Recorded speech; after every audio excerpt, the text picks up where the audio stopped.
Olá, amigos! No programa de hoje nós vamos falar sobre dores de cabeça, enxaqueca. Você já teve esse problema? Hoje nós viemos aqui até a clínica Sinapse conversar com o Dr. Yuri, que é médico neurologista, para falar aí sobre esse assunto.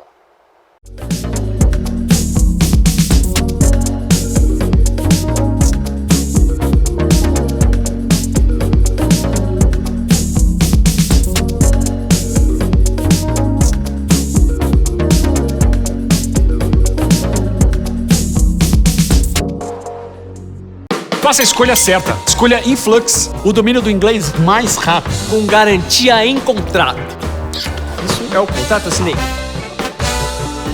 Não improvise. Pensou em inglês? Pensou Influx.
Então estamos aqui na clínica Sinapse, conversando com o Dr. Yuri Pereira dos Santos, médico neurologista. Seja muito bem-vindo, doutor. Obrigado Priscila, prazer receber vocês mais uma vez aqui no consultório. Muito bem, e hoje nós vamos falar sobre um tema aí bastante interessante que atinge milhares de pessoas, que é a famosa enxaqueca, né, doutor? Existe aí muita procura no seu consultório por este problema de dores de cabeça, enxaqueca? Sim. Boa parte das consultas, o motivo é a dor de cabeça. Né? Claro, nem toda dor de cabeça é enxaqueca, mas grande parte dos pacientes que procuram atendimento com esse sintoma, o diagnóstico acaba sendo de enxaqueca. A enxaqueca é uma doença prevalente, a gente tem algumas características específicas. O paciente que tem enxaqueca, ele tem uma dor geralmente unilateral, latejante, com alguns outros sintomas associados, como fono e fotofobia. O que é isso? A luz incomoda, o barulho incomoda, e a intensidade dessas crises geralmente é de moderada a grave. Então, assim, é uma crise de dor que impede o paciente de continuar trabalhando, de fazer suas atividades, a dor piora com a movimentação. Então, aquela crise de enxaqueca clássica, característica, o paciente tem a dor, a luz está incomodando, o barulho está incomodando, ele tem que ir lá para um quarto escuro, ficar trancado, isolado, por causa desses sintomas. Tá?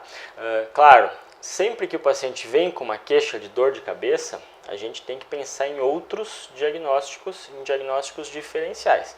Então, na consulta, a gente consegue direcionar se o que esse paciente tem é enxaqueca ou se ele tem dor de cabeça por qualquer outro motivo. E a gente tem um número grande de situações que podem também trazer dor de cabeça. Aproveitando, doutor, e a enxaqueca, ela, como você falou, ela é bastante debilitante para a pessoa. E ela pode ser, nesse contexto aí, ela pode ser uma doença mais grave? Ela deve ser investigada, então? Isso.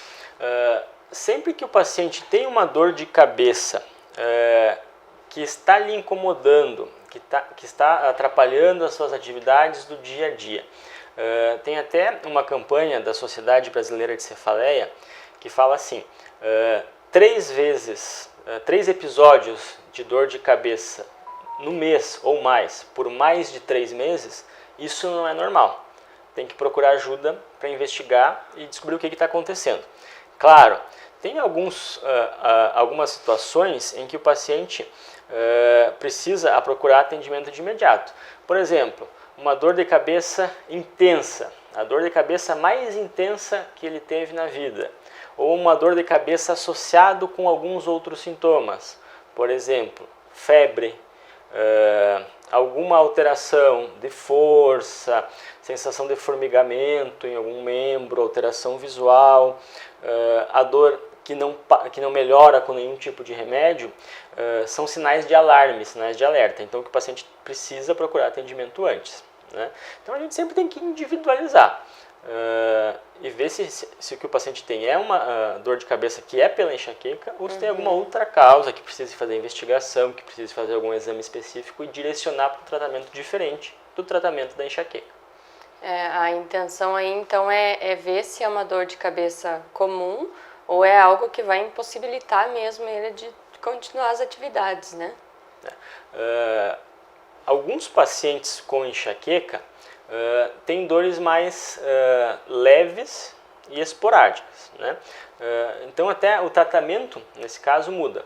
O paciente que tem uma dor lá de vez em quando, a gente trata a dor, o paciente vai usar a medicação para tratar a dor. Porém, um número significativo de pacientes tem dor com maior frequência e dores debilitantes que impedem ele de fazer as suas atividades.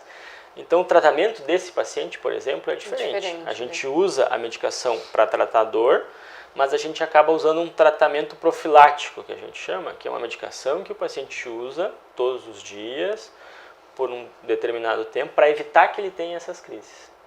Isso é interessante, é uma maneira de prevenir as crises, então. Esses pacientes têm uma melhora significativa da qualidade de vida. Se você for pensar, eu tenho pacientes que procuram atendimento com queixa de ter 2, 3, 4 crises na semana.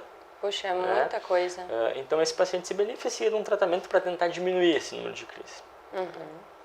E no caso aí das mulheres, a fase hormonal, ela altera aí, ela tem relação com a enxaqueca, com a dor de cabeça? Tem relação sim.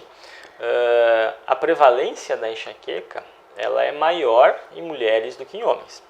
Não que a gente não tenha enxaqueca em homens, mas a prevalência é bem maior.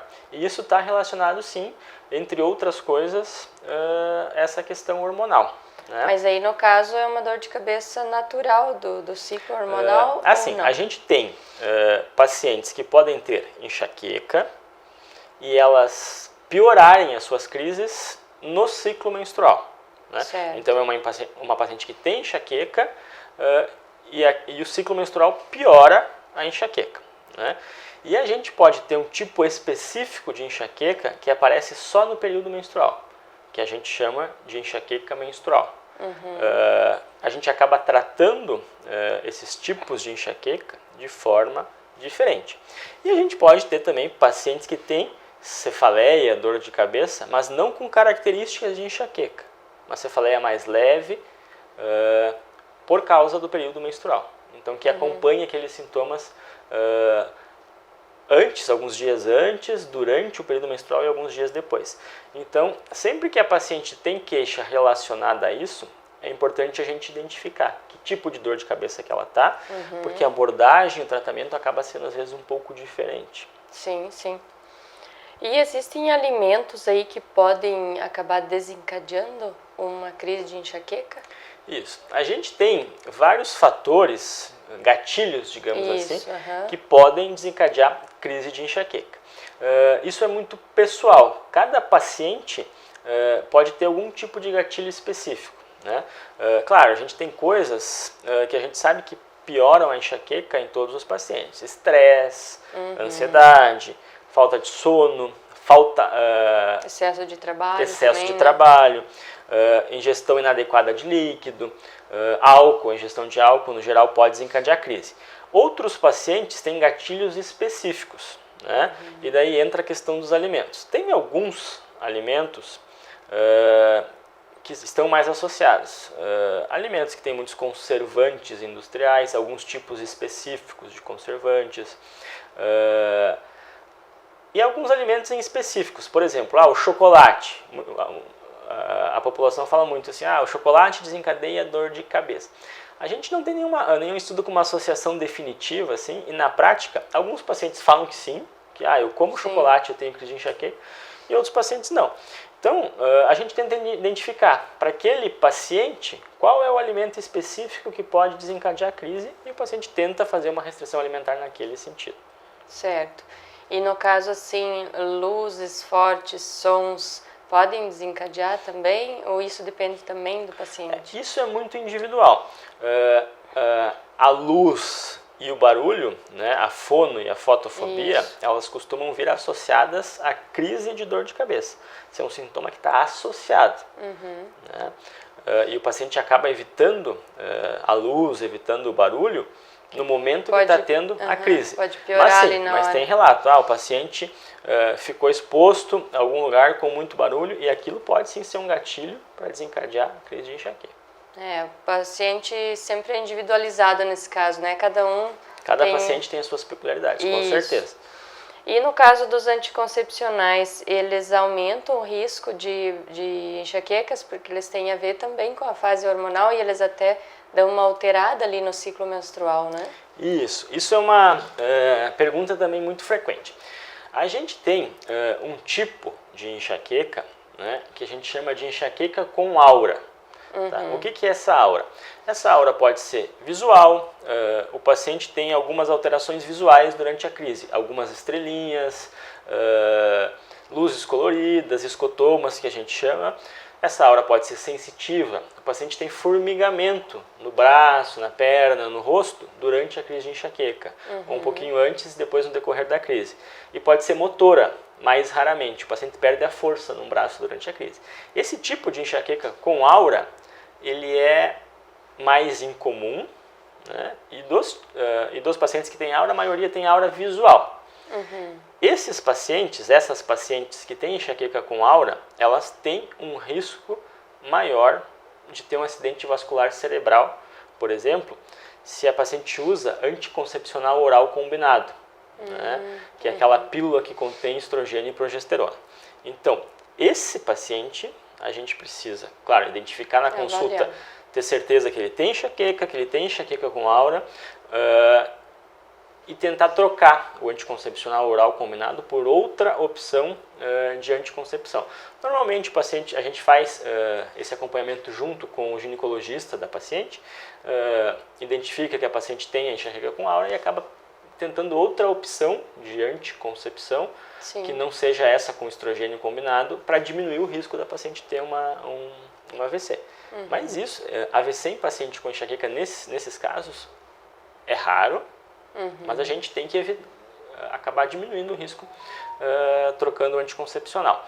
Muitas vezes a paciente tem outros fatores de risco associados para ter AVC. Por exemplo, tem enxaqueca com aura e fuma. O tabagismo, né, isolado já é um fator de risco para ter AVC. Né? Então acaba se somando. Daí você imaginar, se a paciente tem enxaqueca com aura, fuma e usa anticoncepcional oral combinado, aí o risco está 3 vezes maior. O risco aumenta. Então assim, a gente tem que diminuir os fatores de risco. Sim. Mas no caso que a gente ouve assim, eu não posso tomar anticoncepcional porque me dá dor de cabeça. Não. Tem que individualizar o paciente. A gente precisa consultar. Não pare de tomar anticoncepcional sem antes conversar com o médico. A gente não precisa tirar o anticoncepcional de todas as pacientes que têm enxaqueca. A gente tem que individualizar caso a caso. Com certeza. E essas doenças emocionais aí que a gente sempre comenta, ansiedade, depressão, elas aumentam risco de ter enxaqueca? Elas são um fator desencadeante? Como que funciona? Isso que a gente conversou. A dor de cabeça e enxaqueca anda muito relacionada com isso, com estresse, com ansiedade, com depressão, com alteração do sono. Então, eles podem ser gatilhos, a ansiedade, o estresse, a depressão, a falta de sono adequado, para desencadear a enxaqueca, e elas podem andar juntas. Então, muitas vezes, a gente tem que tratar isso também. Né? Tem muito paciente que a gente trata a ansiedade e acaba melhorando a dor de cabeça. Né? Isso está muito associado. O tratamento da enxaqueca, o tratamento medicamentoso, quando ele é indicado, a gente tem uma opção grande de medicamentos. Alguns medicamentos acabam tratando a enxaqueca e a ansiedade, a depressão junto. O mesmo medicamento. Né? Então, mais uma vez falando de individualizar, a gente vê, além da enxaqueca, o que mais que aquele paciente tem de comorbidade que precisa tratar associado a isso. Por isso, né, doutor, muito importante a pessoa que tem esse problema procurar um neurologista para ver mesmo o que é, porque às vezes ficar tratando, comprando um remedinho lá, pode estar agravando a situação, né? Com certeza. Sempre que a dor está atrapalhando, né, tem que procurar ajuda, né, para a gente direcionar esse tratamento correto, adequado. Né? Sim. E agora vamos falar sobre o tão comentado Covid. Qual a relação do Covid com a enxaqueca? O paciente pós-Covid pode desencadear crise de enxaqueca? Pode piorar? A Covid traz muitos sintomas neurológicos. Tá? A dor de cabeça é um deles. Tá? A dor de cabeça pode aparecer na fase aguda da doença, esse é um sintoma lá da fase aguda, mas a gente tem percebido também que muitos pacientes que já tinham enxaqueca, né, que a enxaqueca estava até controlada, depois que tiveram a Covid, pioraram. Né? Então tem essa relação. A Covid pode desencadear dor de cabeça, mas pacientes que já têm enxaqueca podem ter as suas crises aumentadas, o maior número de frequência ou de intensidade depois que tiveram Covid. E a que o senhor atribui isso? A gente sabe que o vírus que causa a Covid, ele é um vírus neurotrópico, ele gosta lá do sistema nervoso central. A própria anosmia, que é essa perda do olfato, né, é por invasão do vírus direto lá no nervo olfatório. Né? Então, além do nervo olfatório, ele pode invadir outras estruturas do sistema nervoso central e causar vários outros sintomas. Pacientes podem ter esquecimento também. Por isso que o pós-Covid é tão complicado, Por isso que pós-Covid. Claro, tem muita coisa que a gente ainda está descobrindo, a gente ainda está entendendo por que acontece e como se trata. Essa questão dos esquecimentos também tem sido relativamente comum, assim, a procura logo depois no pós-Covid. Felizmente, a maioria dos pacientes que a gente acompanha, esses sintomas são por um tempo autolimitado, assim, de 3 a 6 meses, e o paciente começa a melhorar. A própria dor de cabeça parece que é pior o paciente que tem enxaqueca que piora, parece que ele está pior nos 6 meses posteriores e depois começa a melhorar. Normal daí. Mas tem muita coisa que a gente ainda tem que descobrir da Covid. Porque se ele se instala ali num local tão complicado do cérebro, né, aí com certeza vai alterar mesmo. Eu já vi relato de paciente no pós-Covid falando que está trabalhando e de repente dá um branco, né? Tipo, o que era costumeiro de fazer, como se não soubesse mais fazer. A gente até tem um termo que já foi criado para isso, que em português teria mais ou menos uma nuvem na cabeça, uma sensação disso, uma sensação de que... Deu um branco. Deu um branco, é isso aí. E tem isso bastante descrito já em pacientes pós-Covid. E isso melhora com o tempo também. A tendência da maioria dos pacientes é que isso melhore, felizmente. E assim, doutora, a medicina a gente sabe, né, que evolui aí diariamente. E qual a diferença de se tratar pacientes com enxaqueca 10 anos atrás e agora? O que evoluiu? Quais as medicações que inovou, os tratamentos? Certo. O paciente que tem uma doença neurológica como um todo, não só enxaqueca, hoje a gente tem muito mais opção de tratamento do que tinha 10 anos atrás. Sim. Então, assim, a neurologia foi uma especialidade que a gente consegue fazer muito pelos pacientes hoje do que conseguia fazer alguns anos atrás. As coisas evoluíram de uma maneira que a gente beneficia muito os pacientes hoje. E a enxaqueca também. A gente tem muita opção de tratamento para o paciente que tem enxaqueca. A gente vai fazer um tratamento profilático naquele paciente que eu te falei, que tem um número maior de crises durante o mês, geralmente mais de 3 crises durante o mês, a gente já começa a pensar em fazer tratamento profilático por mais de 3 meses seguidos. O tratamento medicamentoso é uma opção. A gente tem vários tipos de medicamento, são medicamentos que são usados para outras coisas, né, que a gente sabe que tem evidência de que trata a enxaqueca. A gente tem medicação, por exemplo, anticonvulsivante, que a gente usa no tratamento da enxaqueca, antidepressivo, que a gente usa no tratamento da enxaqueca. Até tem um tipo de remédio que é para pressão alta, que funciona no tratamento da enxaqueca. Então a gente individualiza as características daquele paciente e escolhe o medicamento. O medicamento não é a única arma, digamos assim, para o tratamento. Atividade física, ajuste na alimentação do paciente, controle do estresse, da ansiedade. A gente às vezes precisa de um acompanhamento psicoterapêutico junto com o tratamento da enxaqueca. E aqueles pacientes que está mais difícil de tratar, em que eu uso o medicamento, otimizo todas essas coisas e o paciente ainda não obteve melhora na dor, a gente tem outras opções hoje de tratamento. Por exemplo, toxina botulínica. Né? Isso é bem interessante. O mesmo botox que o pessoal usa na estética, a gente pode usar para tratar a enxaqueca. E ele é eficiente. E ele tem uma eficácia boa.